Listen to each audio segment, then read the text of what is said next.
हरे हरे। बृहस्पति जी मुस्कुराए, बामन जी हमें दक्षिणा में त्रैलोकी की संपदा चाहिए।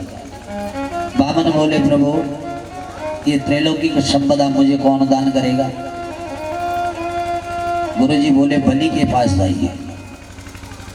इस समय बलि तीनों लोगों का राजा वही है, नर्मदा के तट पर यज्ञ कर रहा है। वामन भगवान चल पड़े, छोटे छोटे चरणों से यज्ञ स्थल में पहुंच गए। चटपट चलते, हाथ में कमंडलो और छत्र छाता ओढ़ा हुआ, ऐसे लग रहे हैं भगवान साक्षात जो जितने समस्त देव परिगर का तेज है सब भगवान पर ही नजर आ रहा है। नर्मदा के तट पर यज्ञशाला पर जब पहुंचे, दूर से छटपट छटपट करते हुए वामन भगवान को, 52 अंगुल के भगवान को देखकर बलि गदगद हो गया, प्रसन्न हो गया। बोला आज मेरे तो भाग्योदय हो गए कि इतना तेज इस बालक में। तुरंत खड़ा हो गया बलि, देखते ही स्तब्ध हो गया। बोला जितने ऋषि मुनि और ब्राह्मण बैठे हैं इन सबका सबके बराबर तेज तो इसी पर दिख रहा है। वामन भगवान मुस्कुराए और मुस्कुरा के जो ही बलि के पास पहुंचे तो बलि ने प्रणाम किया। बोले ब्राह्मण देवता प्रणाम है आपको। प्रणाम करते ही भगवान मुस्कुरा के बोले बलि की प्रशंसा के पुल बांध दिए उन्होंने। क्या बात है महाराज, आपको जैसा सुना था आप वैसे ही। आपसे तो मैं जितना लोग मुझे बता रहे थे आप तो उससे भी ज्यादा हैं। वचस्ते वेंकटेव धर्मयुद्ध यस्कर। आपके वचन आपके कुल के अनुरूप है महाराज। आपका कुल कितना बड़ा है। आपके पूर्वज हिरण्याक्ष हिरण्यकश्यप, आपके वंश का तो बहुत बड़ा विस्तार है महाराज। वामन भगवान उसको प्रफुल्लित करने के विचार में है। वामन भगवान को हाथ जोड़कर बलि बोला महाराज आप इतनी मेरी प्रशंसा के पुल मत बांधो। अगर आपको कोई आवश्यकता है तो यथाशीघ्र बताओ, क्योंकि मैंने यज्ञ चला रखा है, मैं हर ब्राह्मण को संतुष्ट करके ही भेजता हूं। वामन भगवान मुस्कुरा गए, बोले भले इतनी जल्दीबाजी क्यों हो गई तुम्हें?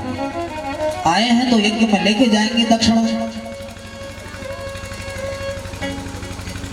नहीं तो हमको कुछ नहीं चाहिए। बलि ने परिहास उड़ा दिया भगवान का। बोले जैसा बोना अपना है वैसी बोनी बात भी कर रहा है।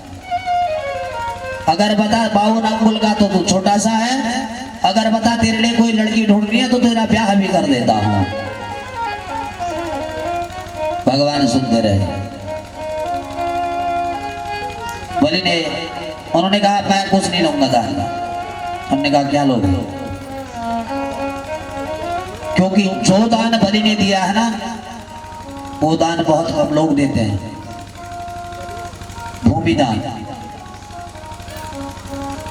अगर ऐसी कथाएं कहीं पर चली होती हैं, अगर किसी भक्त के अंदर भाव जागृत तो होता है कि बलि ने जैसे पग रखे थे ऐसे कुछ पग मैं भी ब्राह्मणों को दान कर दूं, तो ऐसे कथा पंडालों पर इस वामन भगवान की कथा में लोग संकल्प भी लिया करते हैं।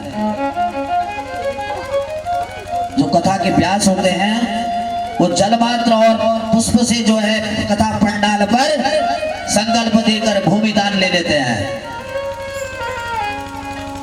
तो भूमि दान करने से कई कोटि जन्म जन्म जन्मांतरों का पुण्य प्राप्त होता है। इसलिए भगवान बलि को लूटने के लिए पहले पृथ्वी का सहारा लिया। यदि कोई दान के इच्छुक हैं तो लगा सकते हैं संकल्प भूमि दान का। ये मत कहना कि जोशी जी लालची हैं, मैं लालच के लिए नहीं कह रहा हूं। तो इसलिए अदिति मां के गर्भ में बौना प्रकट हुआ है। 52 अंगुल के भगवान चुटपट करते यज्ञशाला पर जब देखा तो बलि ने परिहास उड़ाया। उन्होंने कहा बलि अगर तुम नहीं मानते, अब तुम हाथ जोड़कर विनती कर रहे हो, अगर आप नहीं मानते तो ठीक है, दान तो मैं लूंगा पर बिना संकल्प के नहीं लूंगा। इसलिए ब्राह्मण लोग कोई भी दान लेते हैं पहले संकल्प लगा लेते हैं। तो बलि बोले चाहते क्या हो? उन्होंने कहा महाराज मैं तो कुछ नहीं चाहता, बस मुझे 3 पग भूमि नाप के दे दो, मुझे और कुछ नहीं चाहिए। बलि ने कहा कैसी बात कर रहा है, जैसा छोटा है ऐसी छोटी छोटी बात कर रहा है। अरे जहां मर्जी है 3 पग भूमि नाप ले, जाओ राजकोष में। अरे भगवान बोले बलि हम ऐसे नहीं लंगे, जब तक संकल्प नहीं लेंगे तब तक नहीं लेंगे। बलि ने कहा ठीक है चलो संकल्प लगाया। शुक्राचार्य जी आंख टेढ़ी करके देख रहे थे। ने कहा जरा बड़ा बौना, देखो जरा कहां से आया है। और जो ही नेत्र बंद करे शुक्राचार्य जी ने तो देखा तो स्वर्ग में नारायण की गद्दी खाली थी। आ गया समझ में। उसने कहा नहीं बलि, ये साक्षात नारायण है छलिया, और ये तेरे को बिल्कुल ये एक ही पग में सब कर देगा कल्याण, मत दे इसको दान। तो बलि ने कहा नहीं महाराज, मैंने ब्राह्मण को वचन दिया है, अगर ये साक्षात नारायण है तो ये जगत का दाता इस बलि के आगे हाथ पसारे बैठा है। अगर ये बोना बालक है तो क्या 3 पग भूमि, ये जहां मर्जी ये पूरे मेरे राज खजाने को नाप ले। अगर उसने कहा ये नारायण है तो देखो गति 3 लोगों का दाता बलि के आगे हाथ पसारे बैठा है। बलि ने कहा ठीक है, अगर ऐसा है। जो ही कमंडल उठाया, जल का पात्र उठाया, हाथ में गंध पुष्पाक्ष लिए, जल डाला। जो ही जल डाल के संकल्प करने वाले थे तो जल पात्र की धारा को अपनी आंख डालकर शुक्राचार्य जी ने बंद कर दिया। और बंद कर दिया। जब पानी की धार न गिरी गड़वे से तो बलि बोले महाराज पानी क्यों नहीं आ रहा? भगवान बोले लाओ तुम्हारा पात्र रखा रखाया जंग खा गया होगा। भगवान ने कुशा उठाई और उस छिद्र पर डाल दिया जहां शुक्राचार्य जी की एक आंख बुझी पड़ी थी। तो जो ही कुशा डाली तो गोविंदाय नमो नमः, शुक्राचार्य जी की एक आंख गई।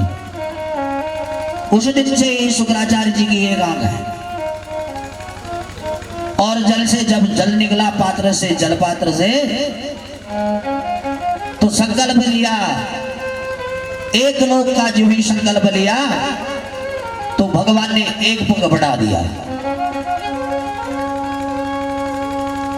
एक पग में अतल पितल सुतल तलातल रसातल महातल पाताल, और दूसरे पग में भू भुव स्वः महाजन तप सत्य, और सत्य को छोड़ के जो ब्रह्मांड की चिन्मय धारा है वहां तक लालन कर दिया।